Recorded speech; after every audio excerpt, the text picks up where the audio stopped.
Kibirli gül ile cactus. This is the story that we're going to take today. It means the tale. Okay, we don't have masalı here. I didn't put it, but we can say kibirli gül ile cactus masalı. In this case, we'll translate it as the tale of the arrogant rose and the cactus. The lesson that we will learn from this story is never judge someone by their appearance. Do you agree with that? Let me know in the comments section. Now, immediately, let's start with our story. Bir varmış, bir yokmuş. Once upon a time. This is how we translate it. This is another way of saying once upon a time. Now, if we want to translate as it is, varmış means there was. Yokmuş, there wasn't. But how do you translate it? What do you think? I think it's once upon a time. Evvel zaman içinde, masal içinde. Evvel zaman içinde means in past time. Also, I think we can also translate it as once upon a time. Masal içinde means in fairy tales. So, the whole sentence, let's not translate each word. It means once upon a time in fairy tales. Bir zamanlar çok uzaklarda bir çölde güzelliğiyle gurur duyan bir gül varmış. Once upon a time in a desert far away there was a rose that was proud of its beauty.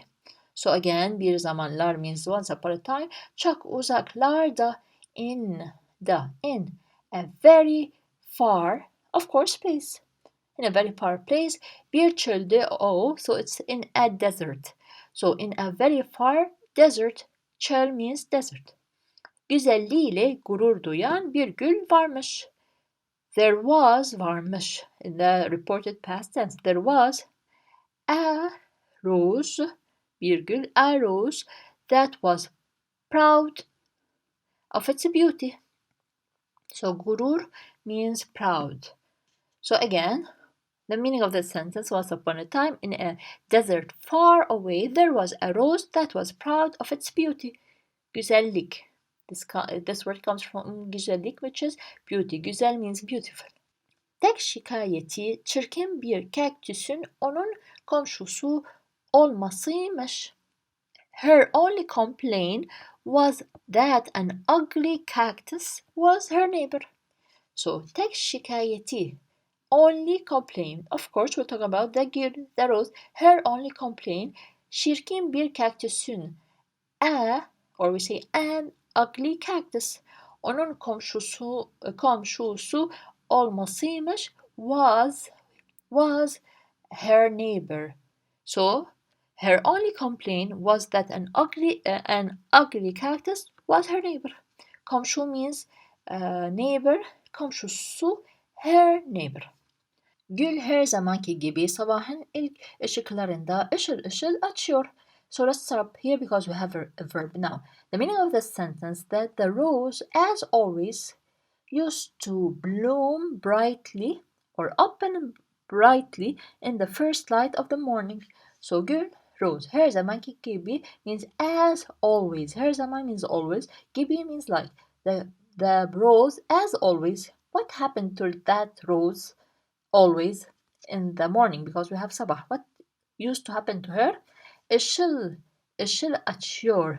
Now ışıl means shining. Açıyor, open. But let's change a little bit.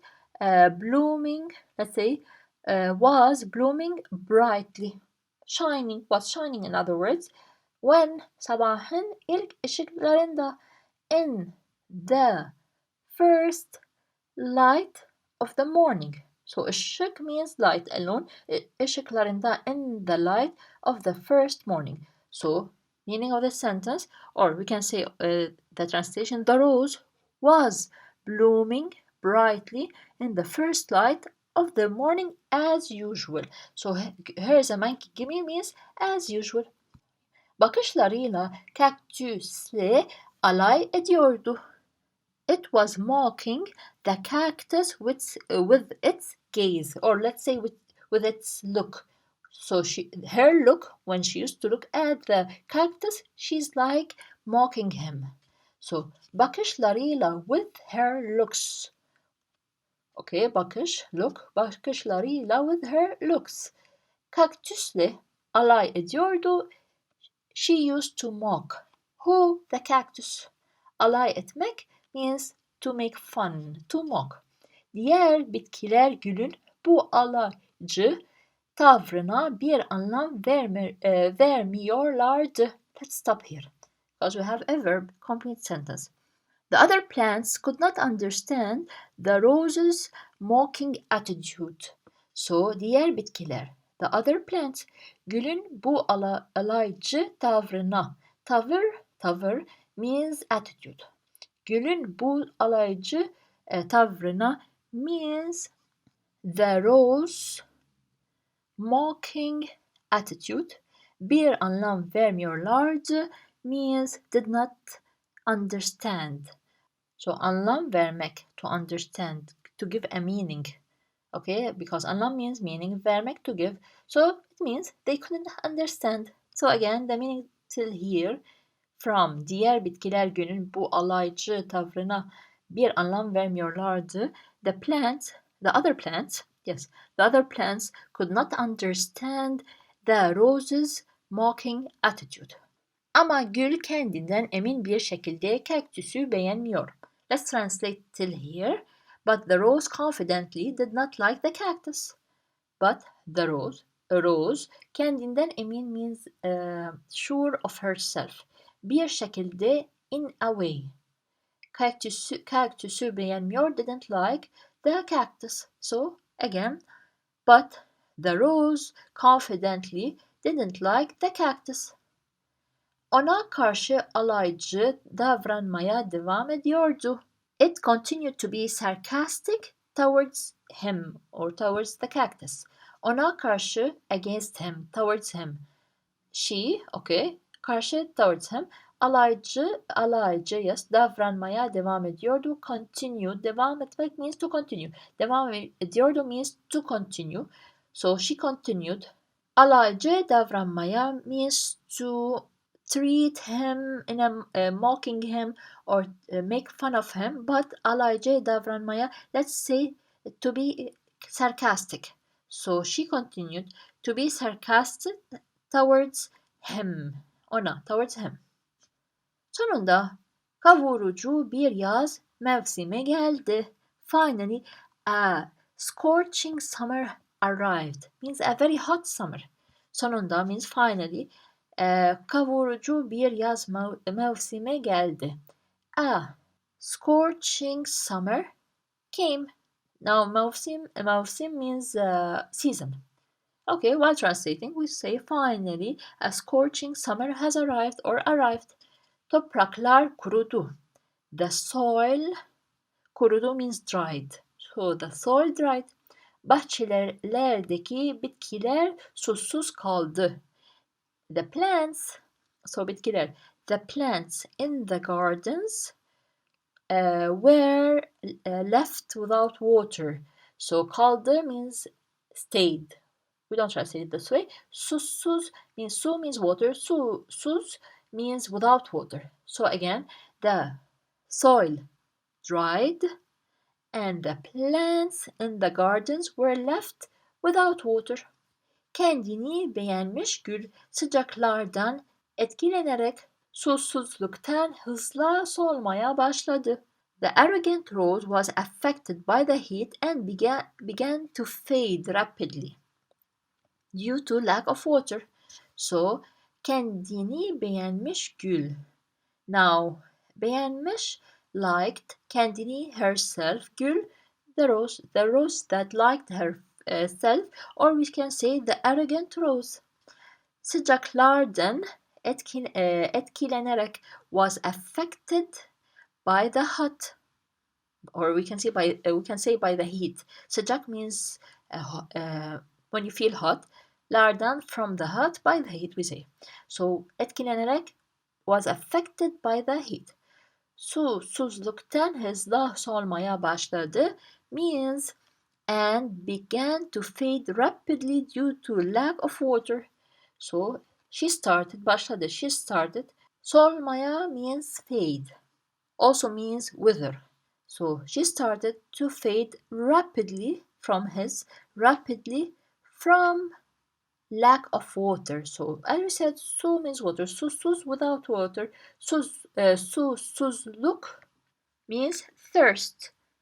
But here, while translating, we say that the arrogant rose, was affected by the heat and began to fade rapidly due to the lack of water. Okay, there's no water.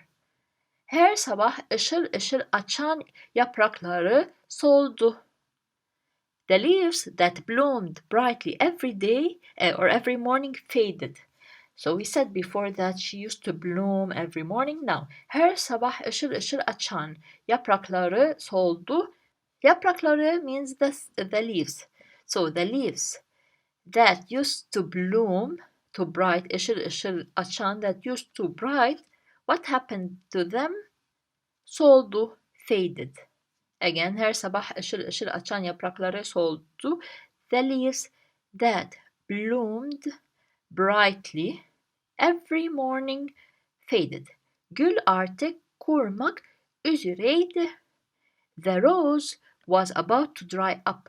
So gül means rose, artık, it means like now, she was about to happen. Something was going to happen to that gül.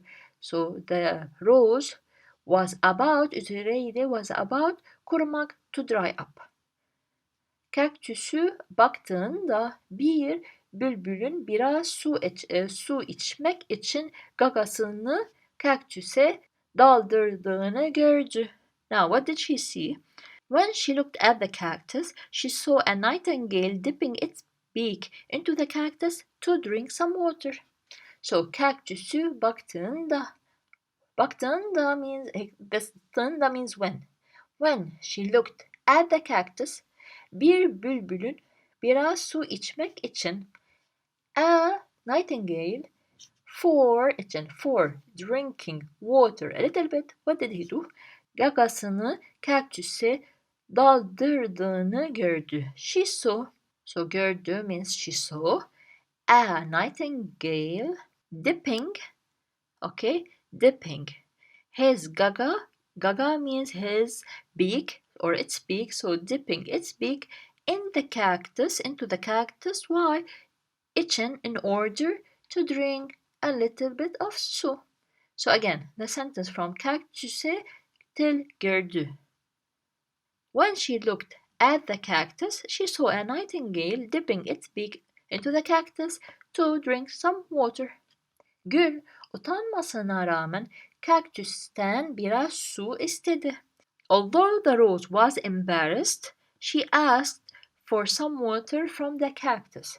So Gül, rose, utanmasına rağmen, although it was ashamed. Yes, this is how we say it.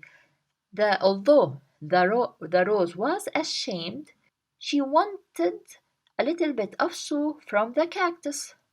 Okay, biraz su istedi. It means she wanted a little bit of su from the cactus, although the rose was ashamed. Nazik kaktüs hemen kabul etti ve dalını uzatarak güle su verdi. The gentle or the kind cactus immediately accepted and extended its branch to give water to the rose. So nazik kaktüs, the kind cactus, hemen kabul etti. Immediately accepted. So kabul etmek, to accept, kabul etti, he accepted. Immediately accepted ve dalını uzatarak güle su verdi. So he gave water to the rose by extending his branch. Okay, that's it. So dalını means the branch of the cactus. Uzatarak by extending. Güle su verdi. He gave water to the gül, to the rose. So let's translate from nazik till verdi. The gentle cactus, the kind cactus, immediately accepted and extended its branch to give water to the rose. Kaktüs zorlu yaz boyunca gül ile bülbüle su vererek yardımcı oldu. The cactus helped the rose and the nightingale by providing them with water during the difficult summer. Cactus, the cactus. Zorlu yaz boyunca. Throughout, so boyunca means throughout. Throughout the difficult summer, gül ile bülbüle, the rose and the bülbül, the nightingale, su vererek yardımcı oldu. We translated as yardımcı oldu, he helped. So he helped the rose and the nightingale by what? By giving them water. So su vermek, to give water, su vererek, by giving them water. Again, the last sentence mean the cactus helped the rose and the nightingale by giving them water throughout the difficult summer. Öğüt. What do we learn from this story? The thing that we said at the beginning of the video. Asla kimseyi görünüşüne göre yargılamayın. Never. Okay, let's say the sentence first. First, never judge someone by their appearance. So never, asla. Never judge. And we have asla, the verb takes what? Negative. So never judge anyone by their appearance. If you like this story, don't forget to share it with others, and don't forget to check out the links in the description box below to have more information on how to get the PDF files of this channel, of this story and other stories that have been uploaded and will be uploaded in the future, and more information about the 5 Turkish stories. Now the English translation of the story. Here's the English translation of the story. Don't forget to like this video if you found it beneficial.